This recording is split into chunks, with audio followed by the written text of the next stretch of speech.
Hello friends, ಎಲ್ಲರಿಗೆ ನಮಸ್ಕಾರ. Kannada life ಸ್ಟೋರಿಯಿಂದ ಪ್ರತಿಯೊಬ್ಬರಿಗೆ ತುಂಬ ಧನ್ಯವಾದಗಳು. Thank you so much.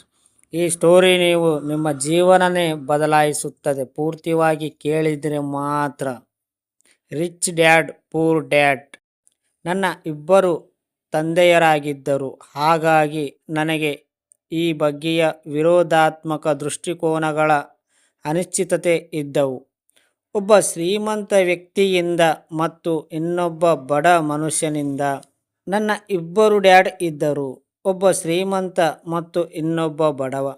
ಒಬ್ಬ ಉಚ್ಚ ಶಿಕ್ಷಣ ಪಡೆದಾತ ಮತ್ತು ಬುದ್ಧಿವಂತನಿದ್ದ. ಅವರು PhD ಮಾಡಿದ್ದರು ಮತ್ತು 4 ವರ್ಷಗಳ ಸ್ನಾತಕ ಪೂರ್ವ ಡಿಗ್ರಿಯನ್ನು 2 ವರ್ಷದಲ್ಲಿ ಮುಗಿಸಿದರು. ಆಮೇಲೆ ಅವರು ಅಧ್ಯಯನವನ್ನು ಮುಂದುವರಿಸುವುದಕ್ಕಾಗಿ ಸ್ಟ್ಯಾನ್ಫೋರ್ಡ್ ಯೂನಿವರ್ಸಿಟಿ, ಶಿಕಾಗೋ ಯೂನಿವರ್ಸಿಟಿ ಮತ್ತು ನಾರ್ತ್ ವೆಸ್ಟರ್ನ್ ಯೂನಿವರ್ಸಿಟಿಗಳಿಗೆ ಹೋದರು. ಅವೆಲ್ಲವೂ ಪೂರ್ತಿ ಸ್ಕಾಲರ್ಶಿಪ್ಗಳ ಮೂಲಕವೇ ಎಂಬುದನ್ನು ಬೇರೆ ಹೇಳಬೇಕಾಗಿಲ್ಲ. ಇನ್ನೊಬ್ಬ ತಂದೆ 8ನೇ ಕ್ಲಾಸನ್ನು ಕೂಡ ಪಾಸು ಮಾಡಿರಲಿಲ್ಲ. ಇಬ್ಬರು ತಂದೆಯರು ತಮ್ಮ ತಮ್ಮ ವೃತ್ತಿಯಲ್ಲಿ ಸಫಲರಿದ್ದರು. ಇಬ್ಬರು ಜೀವನ ಪರ್ಯಂತ ಬಹಳ ಪರಿಶ್ರಮ ಪಟ್ಟಿದ್ದರು. ಇಬ್ಬರು ಯಥೇಷ್ಟ ಹಣ ಸಂಪಾದಿಸಿದರು. ಆದರೆ ಒಬ್ಬರು ಮಾತ್ರ ಯಾವಾಗಲೂ ಆರ್ಥಿಕ ಸಂಕಷ್ಟದಲ್ಲಿ ತೊಳಲಾಡುತ್ತಿದ್ದರು. ಇನ್ನೊಬ್ಬರು ಹವಾಯೇ ಅಗರ್ಭ ಶ್ರೀಮಂತ ವ್ಯಕ್ತಿಯಾಗಿ ಮಾರ್ಪಟ್ಟರು. ಒಬ್ಬರು ತಮ್ಮ ಸಾವಿನ ಸಮಯದಲ್ಲಿ ತಮ್ಮ ಪರಿವಾರಕ್ಕೆ ಸಮಾಜ ಸೇವಾ ಸಂಸ್ಥೆಗಳಿಗೆ ಮತ್ತು ಚರ್ಚ್ಗಳಿಗೆ ಕೋಟ್ಯಾಂತರ ಡಾಲರ್ ಹಣವನ್ನು ನೀಡಿ ತೆರಳಿದರು. ಇನ್ನೊಬ್ಬರು ಬಹಳಷ್ಟು ಬಿಲ್ಗಳನ್ನು ಉಳಿಸಿದರು. ಅವನು ತೀರಿಸುವುದು ಬಾಕಿ ಇತ್ತು. ಇಬ್ಬರು ತಂದೆಯರು ಶಕ್ತಿಶಾಲಿ, ಸೊಗಸುಗಾರರು ಮತ್ತು ಪ್ರಭಾವಶಾಲಿಗಳಾಗಿದ್ದರು. ಇಬ್ಬರು ನನಗೆ ಸಲಹೆಗಳನ್ನು ನೀಡುತ್ತಿದ್ದರು.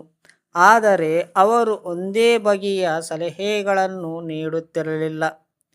ಇಬ್ಬರು ಶಿಕ್ಷಣಕ್ಕೆ ಹೆಚ್ಚು ಮಹತ್ವವನ್ನು ನೀಡಿದರು.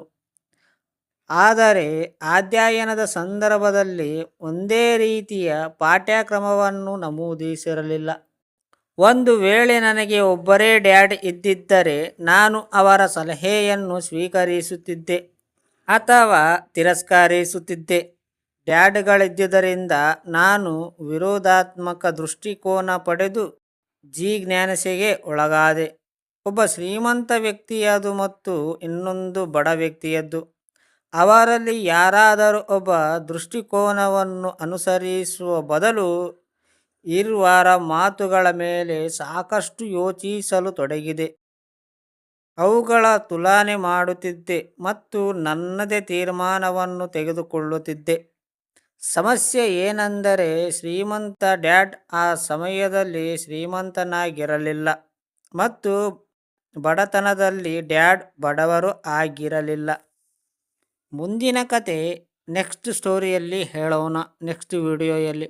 ಈ ಸ್ಟೋರಿ ಪೂರ್ತಿ ಕೇಳಿದ ಪ್ರತಿಯೊಬ್ಬರಿಗೆ ಮನಸ್ಪೂರ್ವಕವಾಗಿ ಧನ್ಯವಾದಗಳು. Thank you so much.